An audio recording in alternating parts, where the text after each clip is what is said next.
Assalamualaikum warahmatullahi wabarakatuh. Alhamdulillahilladzi arsala rasulahu bil huda wa dinil haq liyudhhirahu 'ala din kulli wa kafa billahi syahida. Allahumma shalli ala sayyidina Muhammadin wa ala alihi washabihi ajmain wa ba'du. Baik anak-anak kelas 7, kita sudah masuk di bab kedua. Materi kita tentang sifat-sifat Allah. Materi kedua, mata pelajaran akidah akhlak. Ya, pastikan sekali lagi menyimak semua materi dari awal sampai akhir agar semua memahami materi yang Bapak sampaikan. Baik anak-anak, di bab pertama kita membahas tentang akidah Islam, apa itu pengertian akidah, kemudian tujuan, dasar, dan lain-lain. Dan hari ini kita masuk ke pembahasan tentang sifat-sifat Allah. Kita tahu bahwa Allah ini adalah Sang Pencipta kita sekalian yang menciptakan alam raya semesta.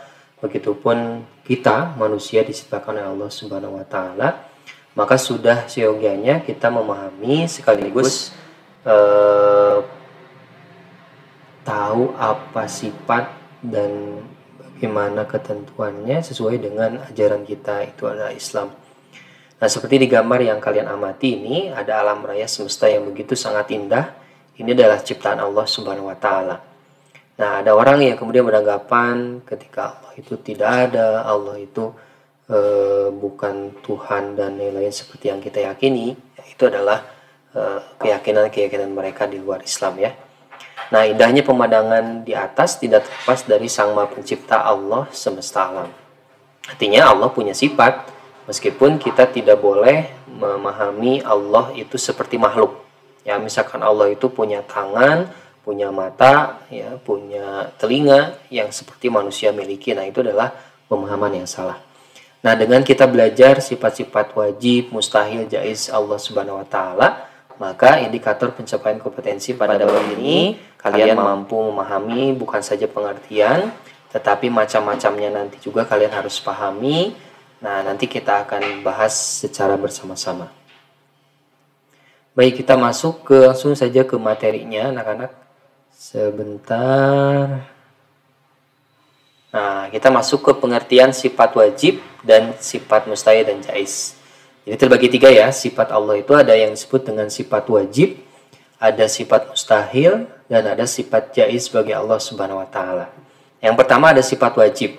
Sifat wajib ini adalah sifat yang pasti dimiliki oleh Allah yang sesuai dengan keagungannya. Jadi ini wajib hukumnya ada pada Allah Subhanahu wa taala.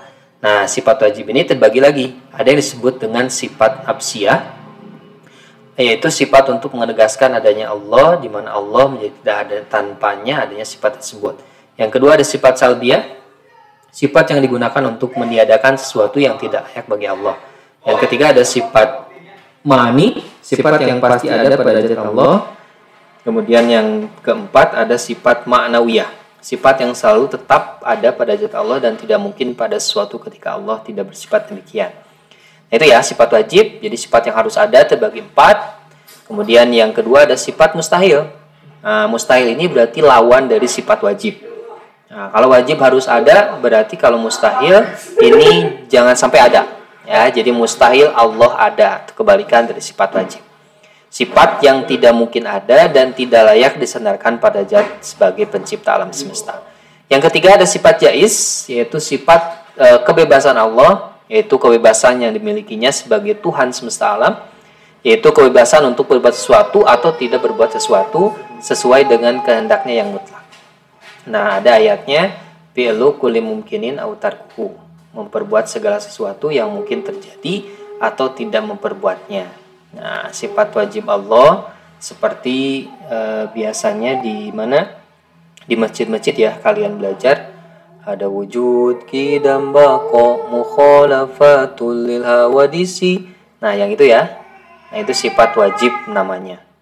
Nah, ada nafsiyah itu wujud. Kemudian salbiyah ada qidam, baqa, mukhalafatul lil hawadisi, yang binafsi dan lain-lainnya. Jadi terbagi lagi ya. Nah, sifat nafsiyah itu satu ada dan lawannya mustahil tidak ada. Nah, qidam, silakan anak-anak kalau mau dicatat, silakan dicatat lebih jelasnya, atau mau di screenshot dulu kemudian dicatat boleh ya. Wujud, qidam, baqo, mukhalafatul lil hawadis. qiyamuhu binafsihi, wahdaniyat, kudrat. Nah, jadi qidam sampai wahdaniyat ini masuknya ke dalam sifat salbiyah. Nah, kalau ma'ani ini dari kudrat sampai kalam. Mohon maaf, sampai kalam, betul. Nah, sementara untuk ma'anawiyah dari qadirun sampai mutakaliman. Bapak ulang. Ini pembagian sifat-sifat Allah secara lebih jelasnya dengan arti-artinya. Silakan dihafal. Barangkali juga ada yang sudah pernah menghafalnya ya. Wujud artinya ada, kemudian adam tidak ada. Ini lawannya. Qidam artinya Allah terdahulu, sehingga Allah mustahil baru. Allah bersifat baqo atau kekal, sehingga Allah bersifat fana, itu adalah sifat mustahilnya atau rusak. Ya, nafsiyah wujud, sabiyah patokannya dari qidam sampai wahdaniyah. Kemudian ma'ani kudrat sampai kalam, sementara ma'nawiyah qadiron sampai mutakaliman. Nah, itu sifat pembagian sifat Allah.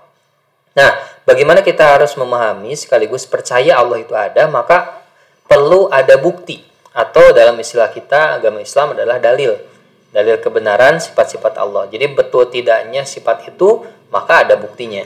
Seperti sifat wajib yang pertama ada wujud. Adanya Allah ya yang wajib kita sembah itu ya karena ada ciptaannya. Sesuatu yang ada mengharuskan ada yang mengadakan. Ya, meja yang Bapak gunakan hari ini ada dengan sendirinya, maka tidak mungkin. Ada yang menciptakan meja, ya, pengrajin meja, nah itu yang menciptakan. Nah, begitupun Allah itu pasti ada karena alam semesta ini ada karena ada yang menciptakan. Nah, mustahilnya adalah Adam. Dalil aklinya, kemudian dalil naklinya adalah dalam Quran surat Ali Imran, Allahu la ilaha illa huwal hayyul qayyum. Kemudian yang kedua ada sifat qidam, artinya terdahulu. Sebagai zat yang menciptakan seluruh alam, pasti lebih dahulu ada sebelum makhluk. Nah, si tukang meja ini, yang tadi Bapak ilustrasikan, tukang meja ini kan lebih dulu daripada mejanya. Nah, begitupun Allah menciptakan sang pencipta itu pasti lebih dahulu dibandingkan yang diciptakannya. Mustahilnya adalah hudus. Dalil aklinya, kemudian dalil naklinya dalam Quran Surat Al-Hadid ayat ketiga. Baik, kita lanjutkan. Yang ketiga ada sifat baqo, artinya kekal, lawannya adalah fana.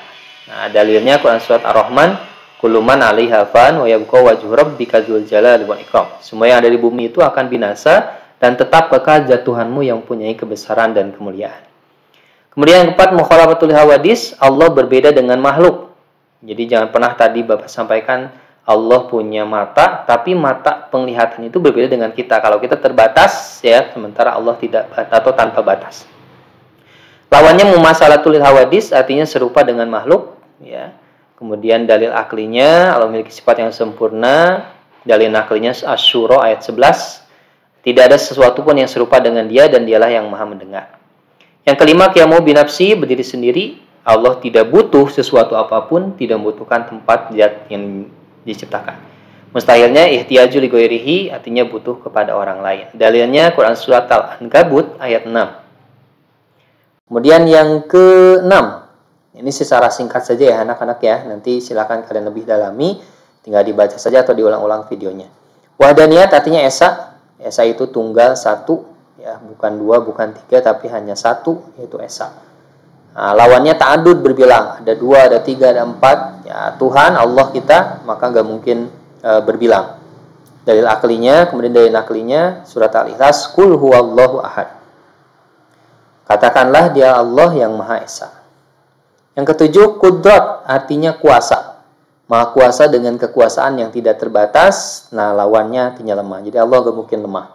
Dalil nakli, innallaha ala kulli syai'in qadir, Al-Baqarah ayat 20. Yang kedelapan, iradah, artinya berkehendak. Allah Maha berkehendak dan tidak seorang pun yang mampu menghalanginya. Segala terjadi dunia berjalan sesuai dengan kehendaknya. Lawannya adalah karohah, terpaksa. Dalil akli dan dalil naklinya surat Yasin ayat 82. Innama amruhu idza arada syai'an ay yaqula lahu kun fayakun. 9. Ilmun artinya Maha mengetahui. Nah, pengetahuan yang Allah berikan kepada manusia sebenarnya hanyalah sedikit. Ya, yang Maha mengetahui adalah Allah. Lawannya jahlun artinya bodoh. Dalil nakli aklinya surat Al-Hujurat ayat 16. Yang ke-10 ada al-hayat, artinya hidup. Allah gak mungkin mati ya. Nah, lawannya mautun artinya mati. Dalil naklinya Quran surat Ali Imran ayat yang kedua. Sama artinya maha mendengar. Nah, pendengaran Allah dengan kita berbeda. Kalau misalkan kalian di rumah sedang berbicara nih, kemudian Bapak dengar atau tidak? Ya, tidak akan dengar karena terbatas ruang yang begitu sangat jauh, maka tidak pernah dengar. Tapi karena Allah maha mendengar, pendengarannya berbeda dengan makhluk, maka apapun bahkan yang terbesit dalam hati kalian, maka itu bisa Allah maha mengetahui sekaligus maha mendengar. Arti lawannya sumun artinya tuli. Maka mungkin Allah tuli ya. Dari naklinya innallaha sami'un alim. Yang ke-12, basar artinya maha melihat, melihatnya pun berbeda. Ya, Allah itu tidak memiliki batas melihat hambanya atau apapun kalau kita terbatas. Lawannya umyun, buta. Maka nggak mungkin Allah bersifat buta. Dari naklinya Al-Isra ayat 1, innahu was-sami'ul basir. Yang ke-13, wajib, sifat wajibnya kalam, artinya berfirman. Dan Allah tanpa suara dalam kata-kata tidak sama seperti perkataan manusia, lawannya bukmun atau bisu. Dalil naklinya Quran An-Nisa ayat 164. Sifat wajib qadiron yang maha kuasa, lawannya azizan artinya lemah. Kemudian muridan yang berkehendak artinya terpaksa, dan hampir sama sebenarnya ya kalau sifat-sifat turunan dari sifat wajib ini sama dengan mustahilnya. Aliman tadi ilmun, jahilan sama jahil bodoh, hayyan artinya hidup, kemudian mayitan artinya mati, lawannya mati. Sami'an mendengar, asomun tuli, basiron yang maha melihat, dan ama buta. Mutakaliman berfirman, lawannya abkam atau bisu. Nah, ini kebenaran dari sifat caib Allah, kebebasan untuk mencipta atau tidak menciptakan sesuatu. Jadi Allah itu bebas berkehendak. Maukah Allah merubah kalian menjadi katak, menjadi domba, itu Allah berkehendak, ya, tergantung kehendaknya. Sementara manusia, makhluk, tidak bisa punya kehendak sedemikian. Kebebasan untuk mengatur semua makhluk sesuai dengan dia kehendaki. Ya, maha kuasa, maha berkehendak, itulah Allah Subhanahu wa Ta'ala. Jangan pernah berpikir kita punya kemampuan ya yang melebihi kemampuan Allah, itu salah. Siapa yang beriman pada sifat-sifat Allah maka percaya yakin adanya Allah. Harus yakin ya. Tadi sudah dibuktikan dengan ada ciptaannya berarti ada yang menciptakan. Yang kedua, mempercayai bahwa Allah Maha Pencipta, meyakini bahwa segala sesuatu yang bernama makhluk pasti binasa, percaya bahwa Allah sebagai Maha Pencipta senantiasa hidup bergantung pada kekuasaan, tidak berbuat kemusyrikan. Dan itulah ya beberapa hikmah sekaligus pelajaran bisa kita ambil ciri-ciri orang yang beriman terhadap sifat-sifat Allah. Ya baik anak-anak, itu saja materinya, mudah-mudahan bermanfaat ya. Jangan sampai apa yang kita bahas ya tidak memiliki manfaat sedikit pun. Terus diulang-ulang, jangan lupa belajar ya, semangat terus. Assalamualaikum warahmatullahi wabarakatuh.